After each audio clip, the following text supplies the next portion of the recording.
Yes sir. Delta 1 is equal to या delta 2 is equal to 1 plus P Q R into delta 1। Yes बताओ, सभी लोगों Yes, का sir. यही relation आया? हाँ सर। ठीक है, फिर यही आया है तो सही है।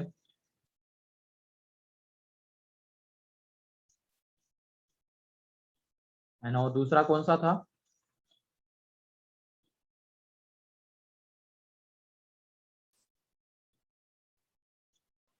टू दैट था। अच्छा, A 2a 3a, a plus B 3a plus 2b 6a plus 3b, a plus b plus c।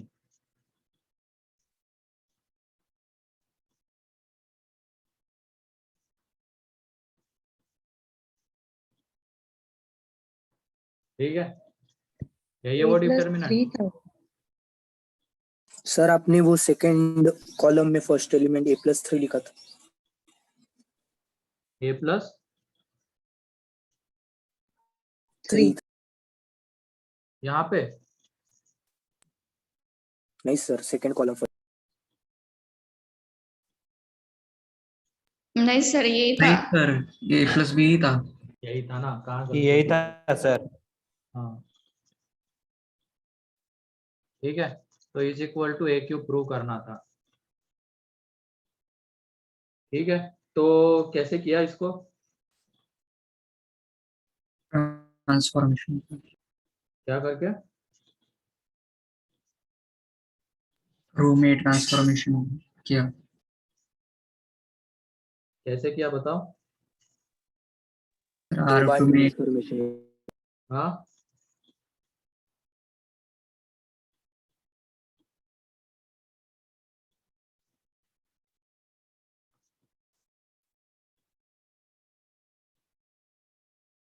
ठीक है, चलो देख लो यहाँ पे कैसे करना है। इसमें मैक्सिमम जीरो लाने के पॉइंट ऑफ व्यू से अप्रोच करना है, क्योंकि एक्सपांड करने जाएंगे तो हालत खराब हो जाएगी इसमें, वो दिख भी रहा है।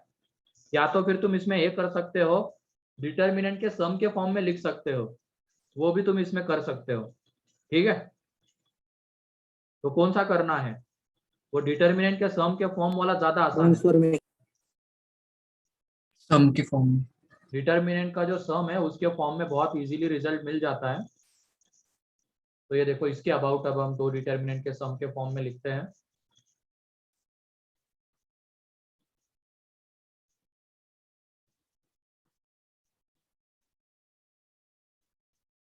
एंड अगले वाले डिटर्मिनेंट की वैल्यू बताओ कितनी आ जाएगी? 0 a 2a 3a b 2b 3b। और ये लिखने की जरूरत नहीं, क्योंकि हमें दिख रहा है ये दोनों कॉलम के एलिमेंट्स एक दूसरे के प्रोपोर्शनल है। क्योंकि देख लो, यहाँ से a बाहर, यहाँ से b बाहर, तो 1 2 3 1 2 3, तो ये 0। तो इस डिटर्मिनेंट की वैल्यू यहाँ पे 0 हो जाएगी। ये 0 हो गया, बचता है अब ये, यहाँ से a बाहर, यहाँ से a बाहर, तो a स्क्वायर बाहर आ गया। और यहाँ पे 1 2 3, यहाँ पे 1 3 6, ये बचा हुआ a प्लस बी प्लस सी। फिर उसके बाद क्या था ये? अब इसके बाद भी तुम डायरेक्टली एक्सपांड करके भी कर सकते हो। 4a plus 3b plus 2c, यहाँ पे 10a plus 6b plus 3c। अब ट्रांसफॉर्मेशन लगाते हैं इसमें, रो ट्रांसफॉर्मेशन। इसमें ये करेंगे R2 में R2 minus 2R1, and R3 में R3 माइनस 3R1, ये लगा सकते हैं ना? तो वहां से देखो, यहाँ पे a स्क्वायर, ये 1 1 1 बचा रहेगा, यहाँ पे ये 0, एंड ये 0 हो जाएगा। अगर R2 में हमने R2 माइनस 2R1 कर लिया तो ये 0, एंड R3 में R3 माइनस 3R1 कर लिया तो ये 0। यहाँ पे ये आ जाएगा 1, ये आ जाएगा एलिमेंट 3। ये अब इसमें से क्या करना है, इसका 2 टाइम्स माइनस करना है, तो क्या बचा रहेगा? ये तो a प्लस बी प्लस सी है। यहाँ पे ये जो बचा रहेगा ये है 2a प्लस बी, एंड यहाँ पे जो बचा रहेगा वो है 3 टाइम्स ना 7a प्लस 3b। ये बचा रहेगा। क्लियर? ठीक है। अब उसके बाद इसको पहले रो के अबाउट, पहले कॉलम के अबाउट एक्सपांड कर दो, तो वो क्या आ जाएगा, ए स्क्वायर इंटू 1 इंटू उसका को फैक्टर, तो उसका जो को फैक्टर है वो आ जाएगा 1 into 7a plus 3b minus 3 into this, तो ये 6a माइनस 3b। तो देख लो यहाँ से ये a cube. Clear? Yes sir. Okay.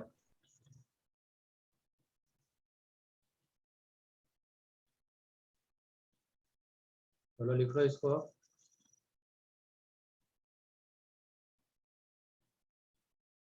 कितने लोगों ने प्रूव कर दिया था ये?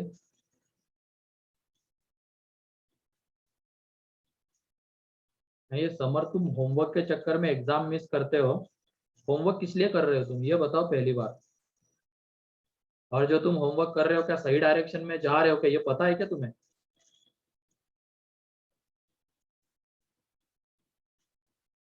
अगर अपने आप को तुम टेस्ट ही नहीं करोगे कहीं पे, तुम्हें कैसे पता चलेगा कि तुम सही डायरेक्शन में जा रहे हो? तुम्हारा तो काम ऐसा हो गया, वैक्सीन निकाली, सीधा ठूसना शुरू कर दिया, ये लो वैक्सीन लो, टेस्ट ही नहीं किए उसके, और मर रहे वहां पे लोग साइड इफेक्ट से। ऐसे काम है तुम्हारे। तो जो पढ़ते हो उसको टेस्ट भी करना जरूरी है ना, तो एग्जाम देना जरूरी है उसके लिए। होमवर्क कर रहे थे बेवकूफ।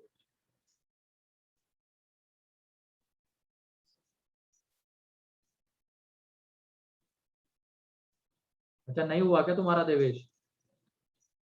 पता नहीं यार क्या प्रॉब्लम हो गई थी वहां पे। नहीं सर। ठीक है, मैं आज मान सर को कॉल करके बताता हूँ। कल भी मैं थोड़ा बिजी था तो नहीं देख पा रहा, तो मुझे पता है कैसे मैंने वो टेस्ट बनाया।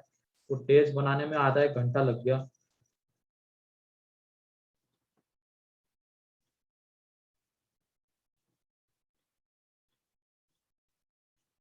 अब बच्चे बोलते सर हम होमवर्क कर रहे थे, हम ये कर रहे थे, हम वो कर रहे थे। तो वही सब करते रह जाओगे फिर।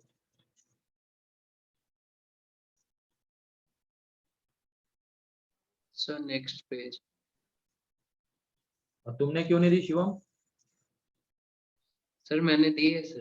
अच्छा, दी है क्या? तुम्हारा नाम ही नहीं दिख रहा है यहाँ पे, बहुत नीचे है क्या?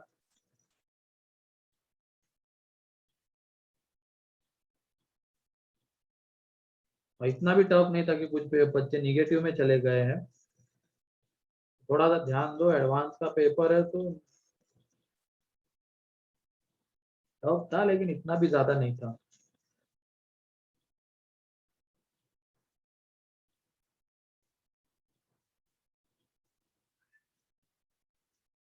तुम्हारा तो नाम ही नहीं दिख रहा शिवम इसमें।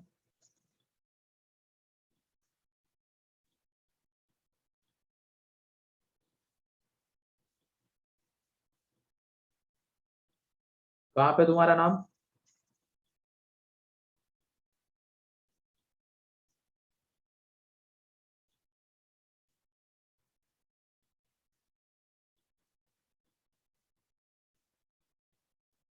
कहाँ पे? बहुत ऊपर, बहुत नीचे, कहीं पे नहीं दिख रहा है। अब बताओ कब दी तुमने टेस्ट?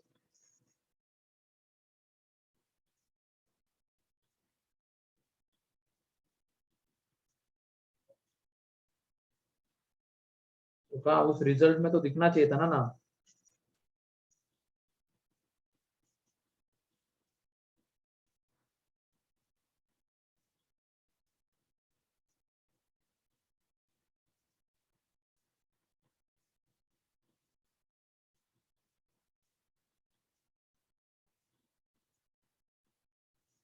अच्छा ठीक है, समझ गया कौन से नाम से दिए तुमने।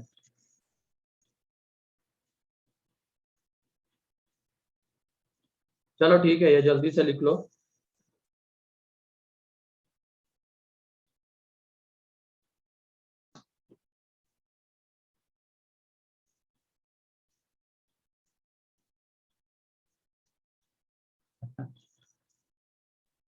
क्या वॉइस ब्रेक? अरे आज क्या, अभी तो 2 क्लास में नहीं हुई थी, अभी एकदम से क्यों शुरू हो गई? आवाज हो रही है क्या ब्रेक? नहीं सर। नहीं ना। नहीं सर। नो। चलो आगे बढ़ते हैं अब।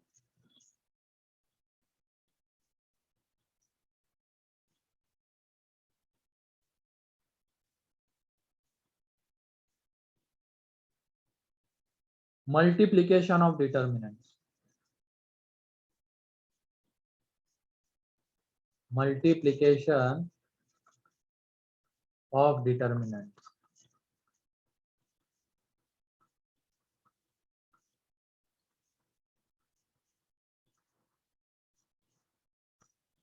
Multiplication of determinants. तो 2 क्रॉस 2 का एक डिटर्मिनेंट हम ले लेते हैं D1, A1, B1, या तो ABCD ये ले लेते हैं, और यहाँ पे D2 दूसरा determinant LMN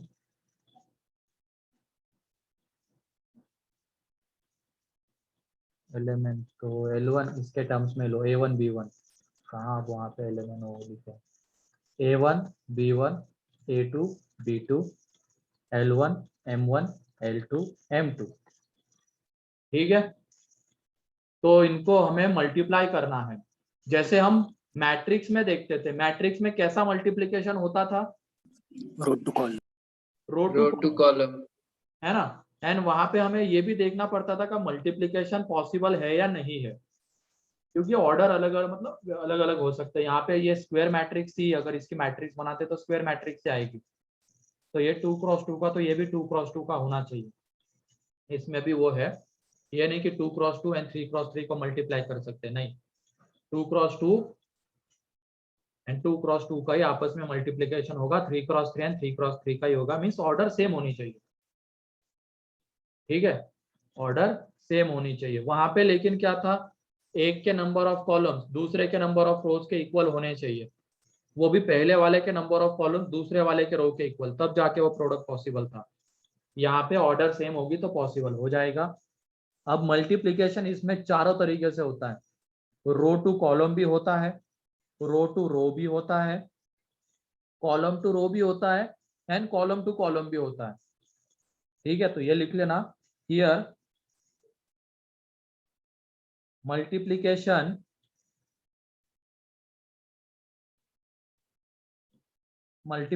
can be done by first row to column manner, जैसा मैट्रिक्स में होता है। सेकेंड, इसमें रो टू रो भी कर सकते हैं। थर्ड, कॉलम टू रो भी कर सकते हैं।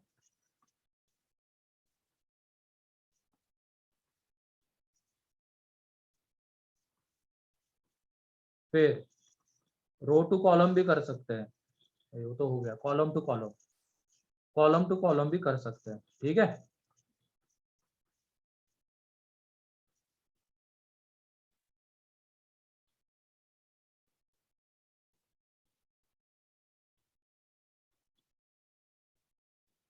तो इन चारों तरीके से मल्टीप्लिकेशन यहाँ पे हो सकता है मैट्रिक्स में, लेकिन एक ही तरीके से, रो टू कॉलम। तो चार तरीके से बता देता हूँ। यहाँ पे D1 इंटू D2 कर रहे हैं, तो सबसे पहला रो टू कॉलम मैनर, मतलब पहले वाले की रो एंड दूसरे वाले का कॉलम लेना है, रो टू कॉलम अगर है तो पहले वाले की पहली रो A1 B1 एंड पहला कॉमन L1 L2 कॉलम, तो यहाँ पे आ जाएगा A1, एक मिनट,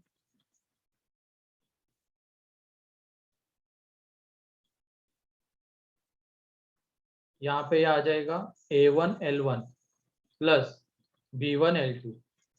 ठीक है, फिर ऐसे ही first row and second column का एलिमेंट क्या आएगा बताओ।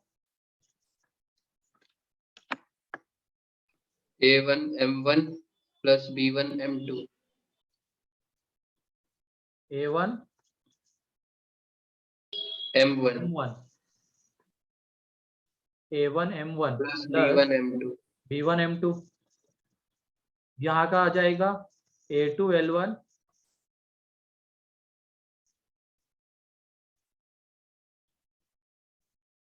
क्लियर? तो ये हो गया रो टू कॉलम मैनर। फिर उसके बाद रो टू रो मैनर भी हो सकता है। रो टू रो में क्या करना पड़ेगा, A1 B1 L1 M1, A1 L1 plus B1 M1। फिर उसके बाद दूसरा एलिमेंट लिखना है तो पहले वाले की फर्स्ट रो एंड दूसरे वाले की सेकेंड रो, ये आ जाएगा। फिर ये एलिमेंट लिखना है तो इसकी सेकेंड रो एंड इसकी फर्स्ट रो,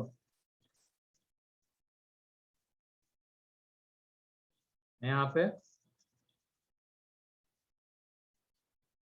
ये हो जाएगा, वैल्यू सेम आएगी दोनों की। ठीक है, सर रो टू रो वाला फिर से बता दीजिए ना। रो टू रो में क्या है, ये कौन सा एलिमेंट है, फर्स्ट रो फर्स्ट कॉलम का एलिमेंट है। तो इस एलिमेंट को अगर लिखना है तो कैसे, इसकी फर्स्ट रो इसकी फर्स्ट रो, उनके करस्पॉन्डिंग एलिमेंट्स का प्रोडक्ट का सम। इस ये वाला एलिमेंट अगर लिखना first row and second column का, तो इसमें हमें फर्स्ट रो ही लेनी पड़ेगी एंड इसमें सेकंड रो। ठीक है, यस सर क्लियर है।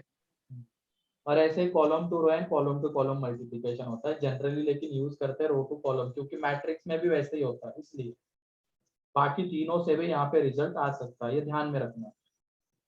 ठीक है,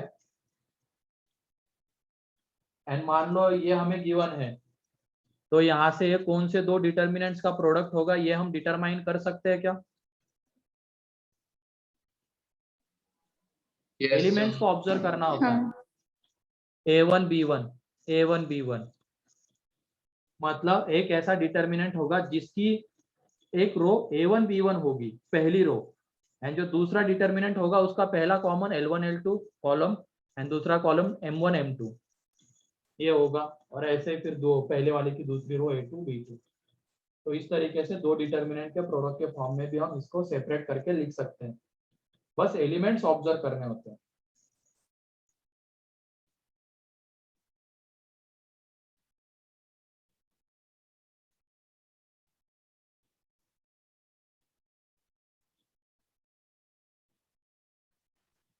हम इसको 4 तरीके से एक्सपांड कर सकते हैं। हाँ, इस डिटरमिनेंट को 4 तरीके से लिख सकते हाँ 4 तरीके से उनको मल्टीप्लाई कर सकते हैं।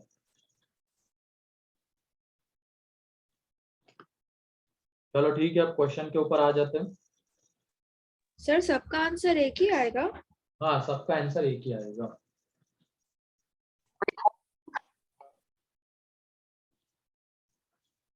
देखो question,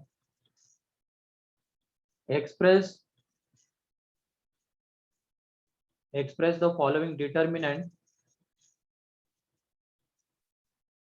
express the following determinant as a product of two determinants, express the following determinant as a product of two determinants।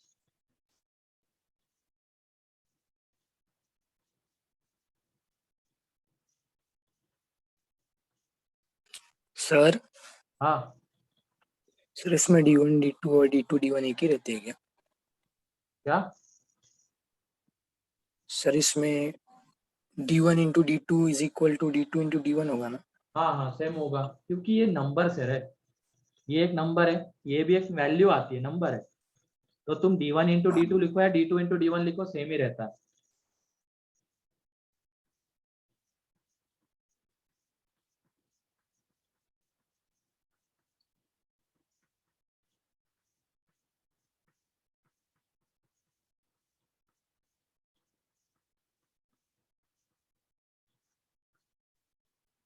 इसको दो डिटर्मिनेंट के प्रोडक्ट के फॉर्म में रिप्रेजेंट करना है, तो ऑब्जर्व करो एलिमेंट्स को, एक्सपांड करोगे तो अपने आप दिख जाएगा। देखो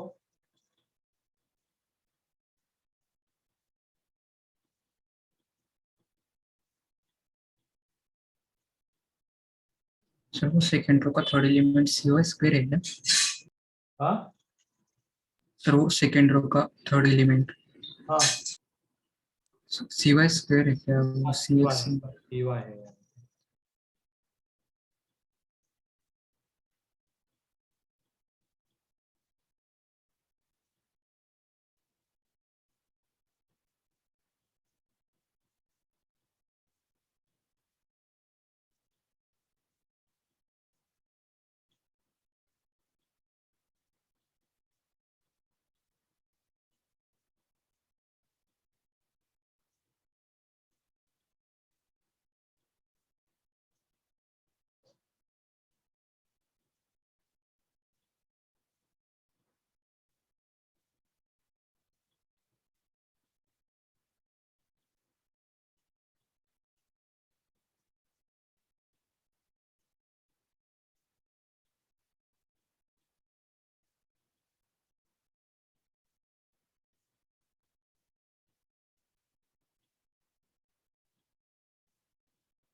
लिख पा रहे हो क्या? चलो देखो यहाँ पे, ये 1 प्लस एक्स का स्क्वायर है, तो उसको एक्सपांड कर देते हैं।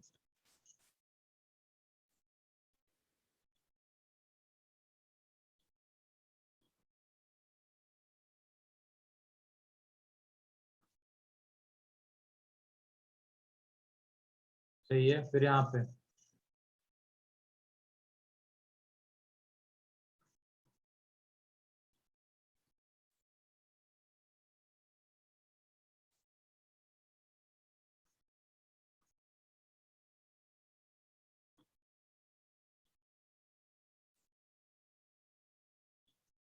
टी स्क्वायर वाई स्क्वायर, हम तीसरा नहीं भी लिखोगे तो भी चल जाएगा।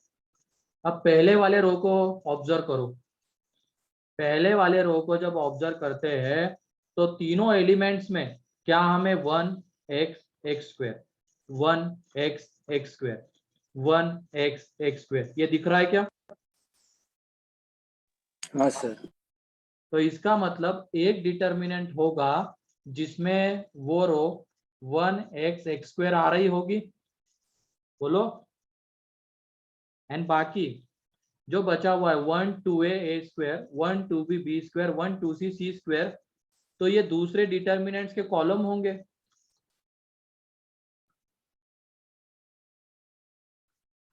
होंगे कि नहीं होंगे बताओ? Yes, sir.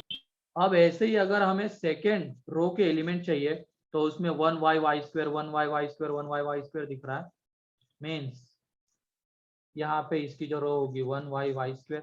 तो देख लो, इनको मल्टीप्लाई करेंगे तो पहला एलिमेंट 1 प्लस ए वाई का स्क्वायर, दूसरा एलिमेंट 1 प्लस बी वाई का स्क्वायर, 1 प्लस सी वाई का स्क्वायर, इसका ये तो हो गया, दो डिटर्मिनेंट के प्रोडक्ट के फॉर्म में आ गया। क्लियर? Yes. किसी को एलिमेंट्स को बस ऑब्जर्व करना है। तो हमने देखा पहले रो में हर जगह पे 1 x x square, 1 x x square, 1 x x square आ रहा है, तो इसका मतलब एक डिटर्मिनेंट होगा जिसका पहला रो, इसकी पहली रो याद है।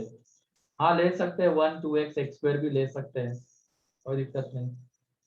1 2y square and 1 2z square, ठीक है।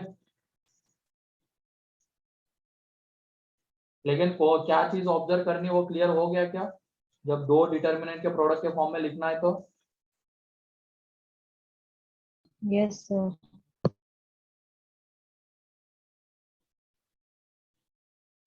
लिखो जल्दी।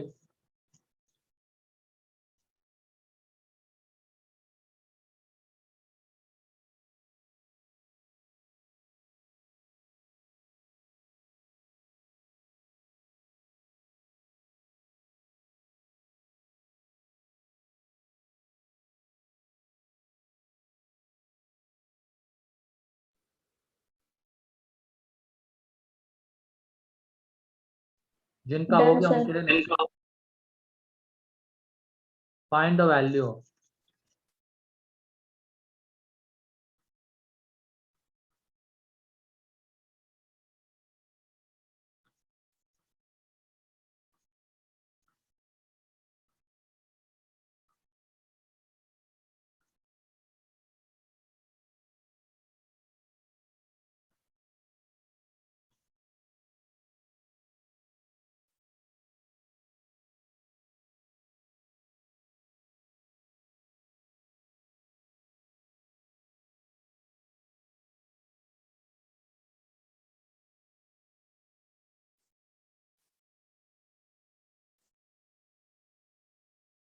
इसकी वैल्यू फाइंड आउट करो।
हाँ सही है प्रीति, हर्षवर्धन।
और कितने लोगों का आ रहा है?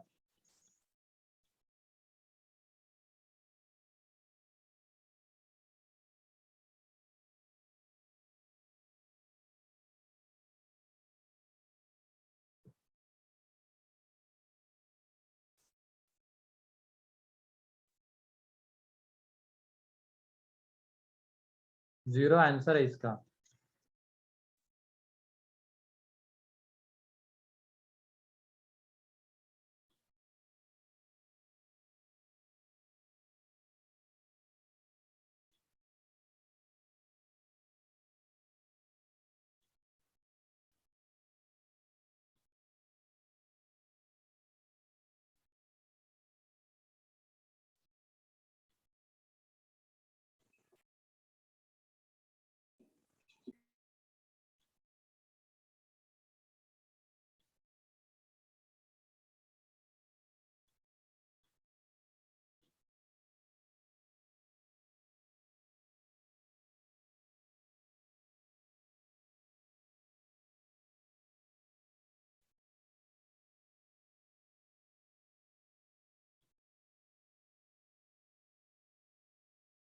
जीरो आता है, चलो ठीक है।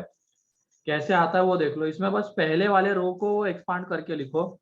कॉस ए माइनस पी है तो वो cos A cos P, plus sign है साइन पे आएगा, फिर cos A cos Q, B है क्यों, बी है वहां पे, एंड पी ही है तो cos B sine B, then cos सी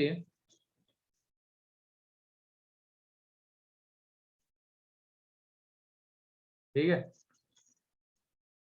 अभी ये सब एक्सपांड करके लिखने की जरूरत नहीं है, हमें समझ गया कि पहले वाले रो में कॉस ए नहीं cos P sine P, cos P sine P, cos P sine P दिख रहा है, तो इसका मतलब, और ये जो हम दो डिटर्मिनेंट के प्रोडक्ट के फॉर्म में लिख रहे हैं उनका ऑर्डर भी 3x3 होगा दोनों का, तो ये आ जाएगा यहाँ पे कॉस पी, दूसरा एलिमेंट साइन पी, तीसरे एलिमेंट के बारे में पता नहीं है तो जीरो। ठीक है, यहाँ पे पहले रो के elements cos A sine A zero, cos B sine B zero. अब तुम बताओ ये दूसरे वाले डिटर्मिनेंट की वैल्यू कितनी आएगी? जीरो। जीरो। एंड आगे लिखना चाहोगे तो यहाँ पे ये cos Q sine Q zero, cos R sine R zero, तो डिटर्मिनेंट्स की वैल्यू जीरो आ जाएगी, इसके वजह से फाइनल प्रोडक्ट जीरो, क्योंकि एक रो के सर वो एलिमेंट सारे जीरो हो एलिमेंट्स गए में ना। हम जीरो कैसे अज्यूम करेंगे? हाँ एलिमेंट्स में जीरो कैसे अज्यूम करेंगे? जीरो के अलावा कुछ भी और ले सकते हो, बस इतना ध्यान रखना इसका और इसका प्रोडक्ट जब हम करेंगे तो जीरो आना चाहिए, क्योंकि हमें सिर्फ क्या चाहिए था, कॉस है कॉस पी प्लस साइन है साइन पी चाहिए था, वो तो इधर से मिल ही रहा है पहले दो एलिमेंट से, तो ये तीसरे वाले एलिमेंट्स का प्रोडक्ट जीरो आना चाहिए, तो दोनों को जीरो ले लो वो ज्यादा अच्छा है, वरना एक जीरो एक नॉन जीरो भी ले सकते हो।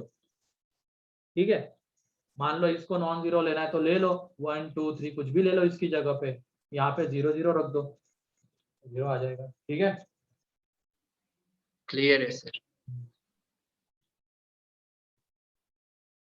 सर लास्ट पेज दिखाइए 90।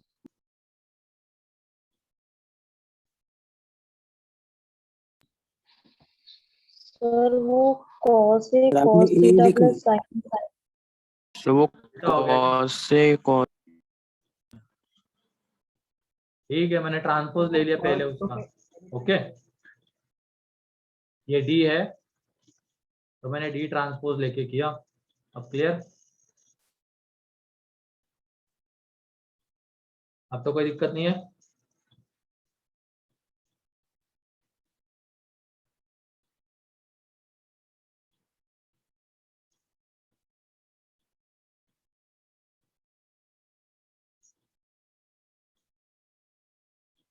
अरे सेकंड डिटर्मिनेंट कैसे आया चैतन्य? ये देखो, cos p sin p cos p sin p cos p sin p, मतलब इसके जो पहले पहले रो के जो दो एलिमेंट है वो cos p sin p होने चाहिए। अब वो cos है cos p प्लस sin है sin p आना चाहिए। इसका मतलब इसका जो कॉलम है दूसरे डिटर्मिनेंट का, तो उसमें cos है sin है होना चाहिए। ऐसे ही दूसरा एलिमेंट क्या है, ये है, तो यहाँ पे cos b sin भी होना चाहिए, यानी यहाँ पे cos c sin c। ठीक है,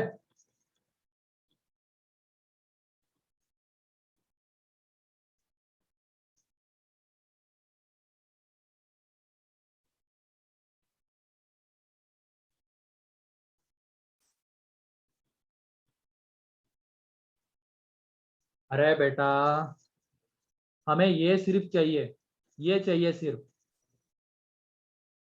तो इन दोनों से इसको इसके साथ मल्टीप्लाई करेंगे, इसको इसके साथ मल्टीप्लाई करेंगे, ये मिल गया।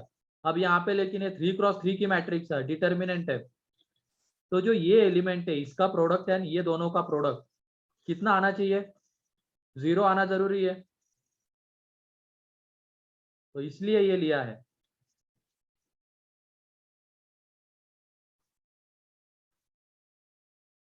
वरना लेना है तो कुछ और ले लो, मान लो 0 किसी भी तरीके से आ सकता है, इसको 1 दे दो और इसको 0 रखो, चल जाएगा। फिर इसको कुछ दे दो इसको 2 और ये 0, चल जाएगा वो भी। इसको 0 एंड इधर 3 दे दो, चल जाएगा, तब भी इस डिटर्मिनेंट की वैल्यू 0 आ रही है ना, एंड फाइनली प्रोडक्ट 0 आ जाएगा।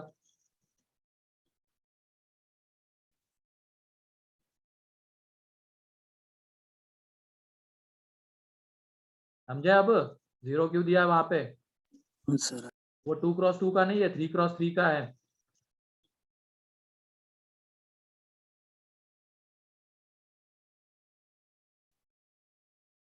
और लेकिन जनरली वहां पे 0 0 देंगे तो वो झंझट ही खत्म हो जाएगी, क्यों 1 2 3 ले? हमें पता है कि वहां पे इन दोनों का प्रोडक्ट 0 लाना है, तो दोनों को 0 ले लेंगे।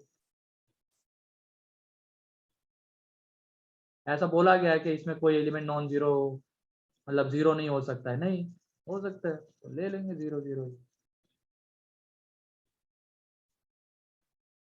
नेक्स्ट, इसमें है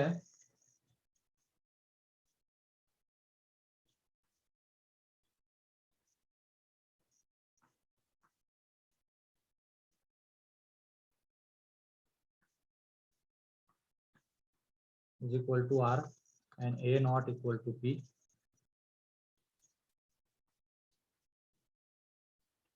then find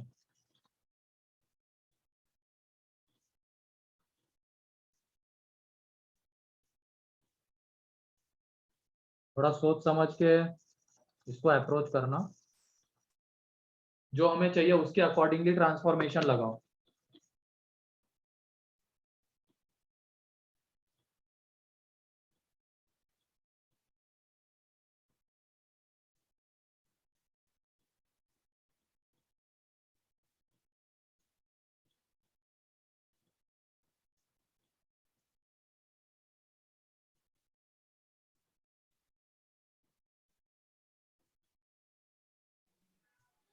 so first row की थर्ड एलिमेंट क्या है? फर्स्ट रो की सर फर्स्ट कॉलम की थर्ड एलिमेंट। ए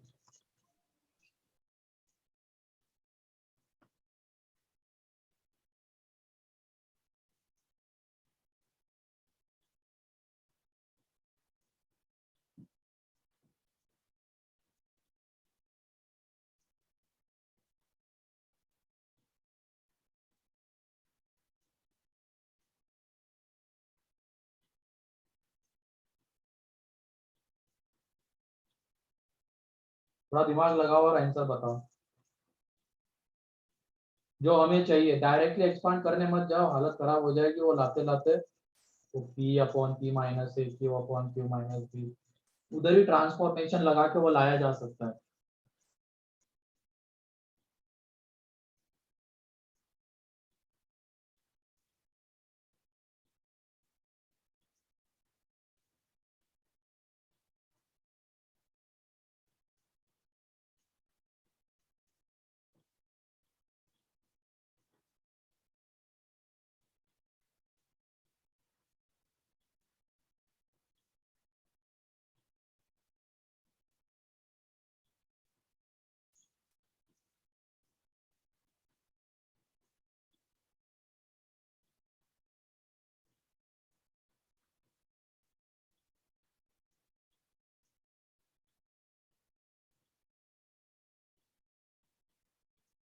जल्दी से बताओ आंसर क्या आ रहा है।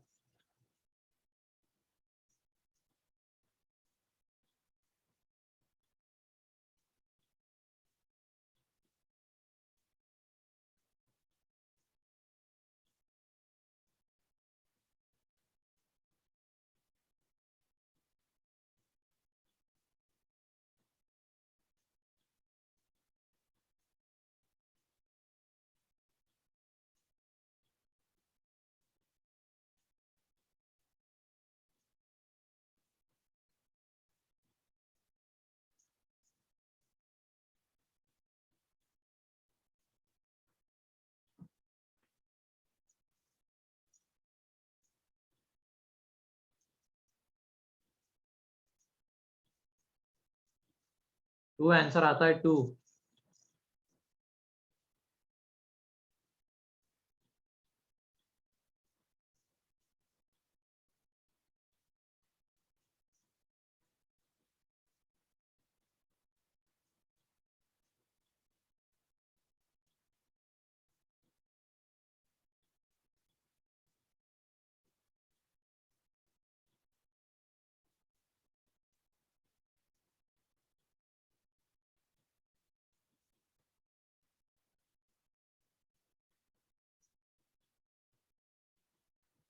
चलो देखो मैं ही बता देता हूँ सोच क्या है यहाँ पे। हमें P minus A, Q minus B and R minus C लाना है, जो हम ला सकते हैं अगर इसमें हम रो ट्रांसफॉर्मेशन लगा देते हैं। एंड देन R2 में ये दोनों अगर हमने लगा दिए तो यहाँ पे देखो ये 0, ये बी आर, यहाँ पे Q माइनस बी 0। तो जो हमें P minus A, Q minus B, C minus R या R माइनस सी वो दिख रहे हैं वहां पे, लेकिन अब वो चाहिए हमें डिनोमिनेटर में। वो हमें चाहिए डिनोमिनेटर में। तो डिनोमिनेटर में चाहिए तो पहले वाले में से P माइनस ए को बाहर ले लेते हैं, ठीक है। दूसरे वाले में से Q माइनस बी को एंड तीसरे वाले में से C माइनस आर को। तो P minus A, Q minus B and R minus C बाहर। तो यहाँ पे क्या बचा रहेगा 1 0 अपॉन P माइनस ए तो 0 ही, एंड यहाँ पे A अपॉन P माइनस ए। पहले वाले कॉलम में से बाहर लिया है P माइनस ए को, और हमने दूसरे में से Q माइनस बी को बाहर लिया तो वो माइनस छोड़ के जाएगा, यहाँ पे 1 है, यहाँ पे B upon Q minus B है, यहाँ पे 0 minus 1 and R upon C minus R, sorry R minus C. Clear? ये आ जाएगा क्या बताओ? Yes Yes, sir. sir. Is equal to 0। अब ये 0 हो सकता है क्या P minus A, Q minus B, R minus C? No, sir. नहीं। तो इसी डिटर्मिनेंट को 0 होना पड़ेगा। तो डिटर्मिनेंट क्या है 1 माइनस 1 0 0 1 0 है, यहाँ पे A -1 है sir वो. क्या -1 है sir. -1 है यहाँ पे B upon Q minus B है, यहाँ पे R upon R minus C आ रहा है। अब हमें इन तीनों का सम चाहिए था, तो इसमें C1 में C1 plus C2 plus C3, वो देख लेंगे, न्यूमरेटर को हम एडजस्ट कर सकते बाद में, लेकिन पहले तो इन तीनों का भी सम कर लो। तो ये जब सम करेंगे तो जो सम है वो कितना आ रहा है, यहाँ पे तो 0, यहाँ पे 0, यहाँ पे वो आ रहा है -1 0 1 -1, और यहाँ पे ये, ठीक है, जो भी है वो आ रहा है, लिखने की जरूरत नहीं है, इज इक्वल टू 0। अब इसको क्या करेंगे, हम पहले कॉलम के अबाउट एक्सपांड कर देंगे। तो पहले कॉलम के अबाउट एक्सपांड करेंगे तो दिस इंटू उसका कोफैक्टर है 1, इसका मतलब a upon p minus a plus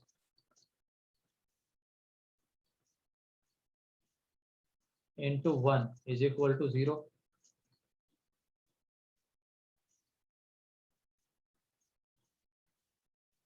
is equal to 0 आ रहा है, लेकिन यहाँ पे देखो हमें न्यूमरेटर में p चाहिए, यहाँ पे q चाहिए, और p हम ला सकते हैं अगर हम इसमें +1 कर देंगे, यहाँ पे +1 कर देंगे, ये तो एज इट इज, और इधर हमने +2 कर दिया तो इधर भी 2 आ जाएगा, दोनों तरफ ऐड करना पड़ेगा ना, वैल्यू चेंज नहीं होनी चाहिए। तो यहाँ पे देखो ये एलसीएम ले लेंगे तो a plus P minus A गया तो p upon P minus A, q upon q minus B, r upon r minus C is equal to 2। तो इस तरीके से इसका आंसर आ जाएगा। क्लियर है सोच इसके पीछे की? वो डिटर्मिनेंट में ये सारे Yes, sir. एडजस्टमेंट हम कर लेंगे, एक्सपांड नहीं करना यहाँ पे, स्टार्टिंग में ही, बाद में तो करना ही है, स्टार्टिंग में मत करना, पहले ये सारी चीजें लाओ उसके बाद करो। किसी को कोई डाउट? No sir. जो चीज पूछी गई थी उसके अकॉर्डिंगली आगे बढ़ रहे थे, इसकी वजह से इन स्टेप को हमें फॉलो करना पड़ा। पहले p माइनस से लाना, फिर उसको डिनोमिनेटर में ले जाना, फिर ऊपर में a था तो p लाने के लिए +1 करना।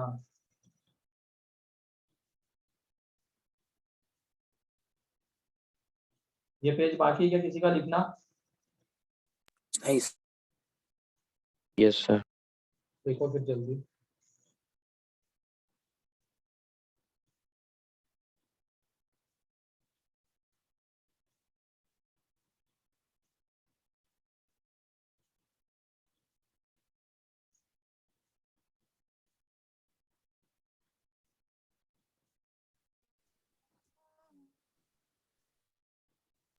Sir, next page.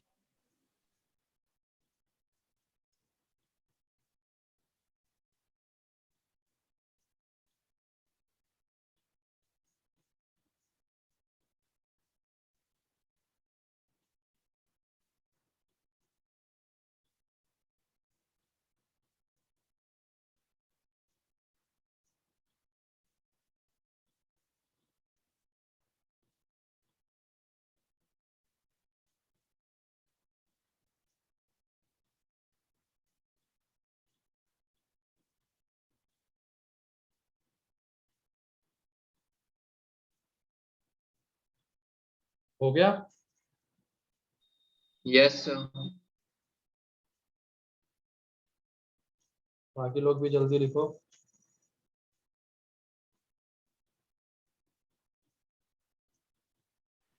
Done sir. Next question है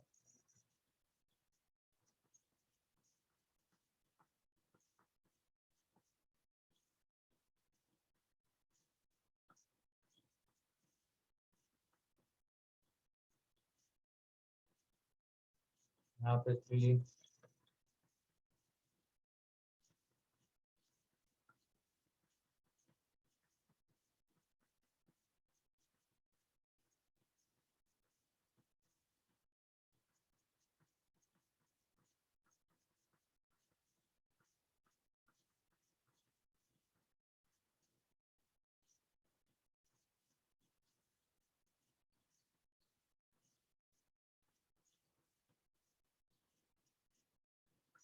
फाइंड के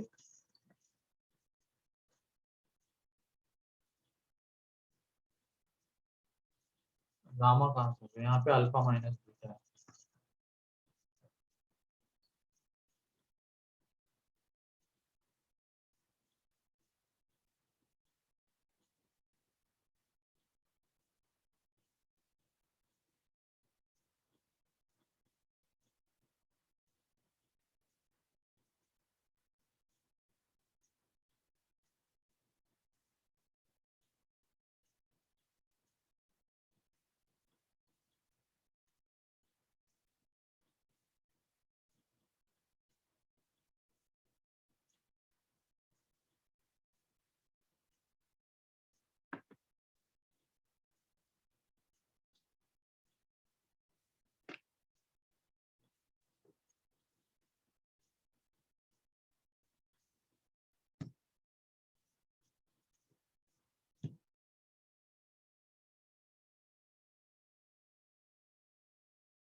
आ रहा है क्या?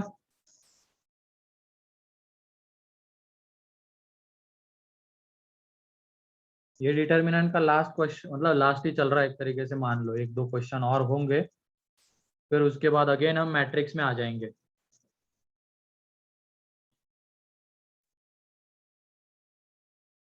लिखो वहां पे, तुम्हें दिख जाएगा कि क्या करना है।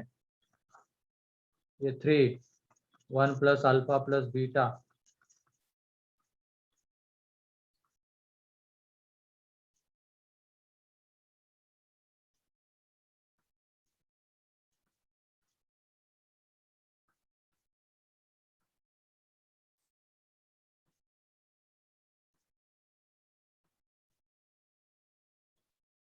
एंड 1 प्लस अल्फा की पावर 4 प्लस बीटा की पावर 4, यही तो है वो।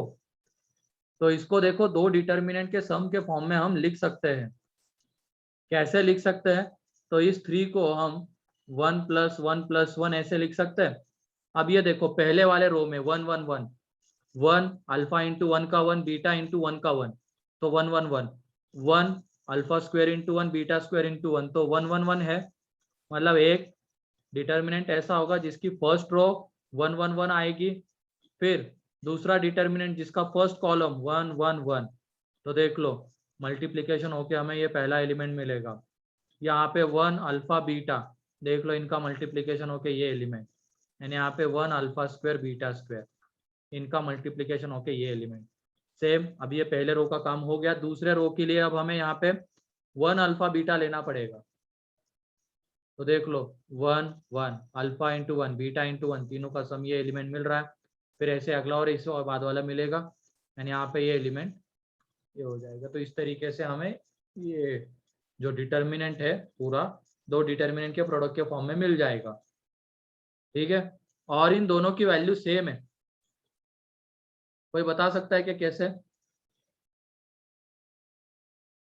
ट्रांसपोज, ट्रांसपोज ले लेंगे तो वैल्यू सेम दिखेगी। तो 1 1 1 1 alpha beta 1 alpha square beta square, और इसका आ जाएगा स्क्वायर, क्योंकि एक दूसरे का ट्रांसपोज है। मतलब अगर ये डी हो गया तो ये डी ट्रांसपोज है, और दोनों की वैल्यू सेम होती है, तो एक का स्क्वायर कर दिया। अब इसमें हमें 1 माइनस अल्फा चाहिए था, 1 माइनस बीटा चाहिए था। तो मैक्सिमम 0 जब हम बनाने जाएंगे तो वो अपने आप हमें मिलने वाला है। तो इसमें अब R1 में R1 माइनस R2, या तो C1 में लगाओ, वो ज्यादा सही है। C1 में C1 माइनस C2, C2 में C2 माइनस C3। ठीक है, जब ये लगाएंगे तो यहाँ पे 0 0 1, यहाँ पे 1 minus alpha alpha minus beta 1 1 minus alpha square minus beta square, इसका स्क्वायर। तो ये बताओ, पहले वाले कॉलम में से 1 माइनस अल्फा बाहर आ जाएगा, तो 1 माइनस अल्फा का स्क्वायर। दूसरे वाले में से अल्फा माइनस बीटा, और अंदर में बचा रहेगा 0 1 1, यहाँ पे 1 1 प्लस अल्फा, यहाँ पे 1, यहाँ पे अल्फा प्लस बीटा। अब उसको एक काम करते, पहले वाले रो के अबाउट एक्सपांड करेंगे, तो ये आ जाएगा 1 माइनस बीटा का स्क्वायर। तो देख लो के की वैल्यू कितनी है, 1। क्लियर, के की वैल्यू 1 आ जाएगी।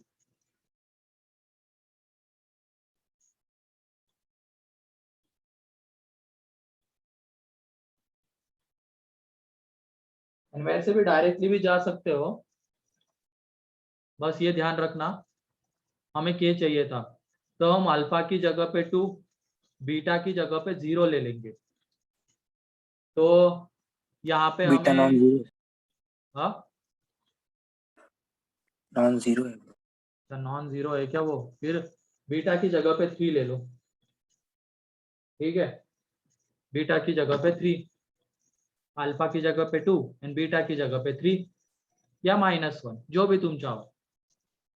सॉरी, इसकी जगह पे 2, हाँ इसकी जगह पे 2 एंड इसकी जगह पे -1 ले लिया। अब उसके बाद सॉल्व करो तो वहां से भी के मिल जाएगा, जैसे मैंने कल के लेक्चर में बताया, लास्ट लेक्चर में बताया था। अगर ऐसा क्वेश्चन आता है तो हम वैल्यू पुट करके भी कर सकते हैं। तो इस तरीके से भी जा सकते हो, ठीक है, वरना फिर ये तो है ही। तो इसमें किसी को कोई डाउट?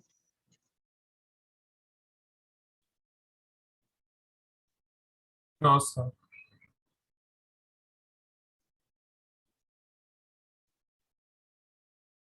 लिख लो जल्दी।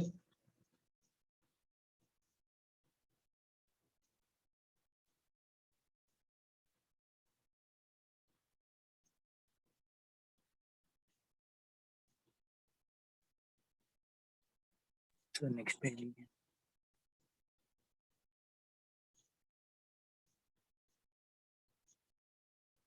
चलो ठीक है, आज के लिए इतना ही रखते हैं, बाकी का हम कल के लेक्चर में या नेक्स्ट लेक्चर में देख लेंगे, ठीक है। Okay, sir. ओके चलो ठीक है।